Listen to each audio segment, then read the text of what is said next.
ડિસ્ટર્બન્સના કારણે અસર વર્તાઈ છે। સૌરાષ્ટ્ર દક્ષિણ ગુજરાતના દરિયાકાંઠે ભારે પવન ફૂંકાશે। હવામાન વિભાગે ચેતવણી આપી છે। માછીમારોને દરિયો ન ખેડવા માટે સૂચના આપવામાં આવી છે।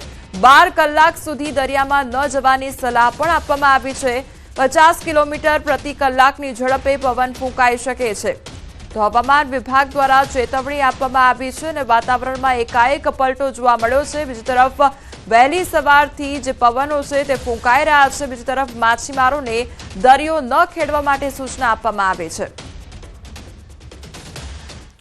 અમારી સાથે હાલ સંવાદદાતા વિભુ જોડાઈ ગયા છે। વિભુ, વહેલી સવારથી હવે પવન ફૂંકાઈ રહ્યો છે, એકાએક વાતાવરણમાં પલટો જોવા મળ્યો છે, શું અપડેટ તેને લઈને?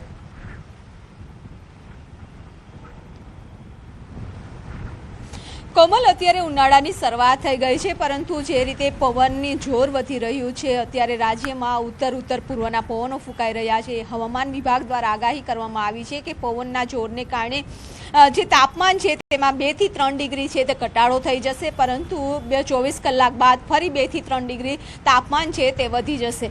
અત્યારે જે રીતે અમે અમદાવાદમાં છીએ અને અમદાવાદમાં પણ આપ જોઈ શકો છો કે પવનનું જોર છે તે ખૂબ જ જોવા મળી રહ્યું છે અને ખાસ કરીને દરિયાકાંઠાના જે વિસ્તારો છે ત્યાં પણ પવનનું જોર વધારે રહેશે, એટલે કે 45 કિલોમીટરની ઝડપે છે પવન ફૂંકાવાનું અનુમાન હવામાન વિભાગ દ્વારા વ્યક્ત કરવામાં આવ્યું છે અને તેના કારણે માછીમારોને દરિયો ન ખેડવા પણ સૂચનાઓ આપવામાં આવી છે।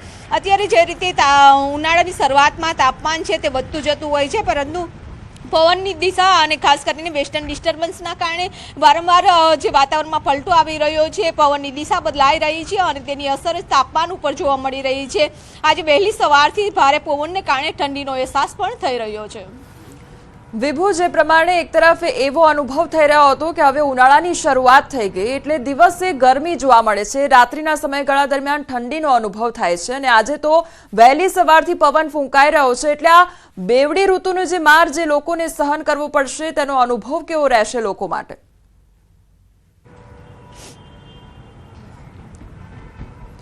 કોમલ, જે રીતે બેવડી ઋતુની અસર સીધી જ કૃષિ પાકો ઉપર પણ થતી હોય છે અને લોકોના સ્વાસ્થ્ય ઉપર પણ થતી જોવા મળે છે। વહેલી સવારે છે ભારે પવનના કારણે ઠંડીનો અહેસાસ થઈ રહ્યો છે અને જેમ જેમ દિવસ પૂરો થતો તેમ તેમ ગરમીનો અહેસાસ પણ થતો જોવા મળશે, એટલે આ બેવડી ઋતુના કારણે લોકોના સ્વાસ્થ્ય ઉપર ખાસ કરીને અસર પડતી હોય છે। પરંતુ હવામાન વિભાગનું અનુમાન છે કે પવનની દિશા અને પવનના જોરને કારણે જે વહેલી સવારે ભારે પવન છે તે ફૂંકાશે અને ત્યારબાદ 24 કલાક બાદ ફરી પવનની દિશા બદલાઈ જશે, વેસ્ટર્ન ડિસ્ટર્બન્સ આવશે અને તેના કારણે તાપમાનમાં વધારો થશે।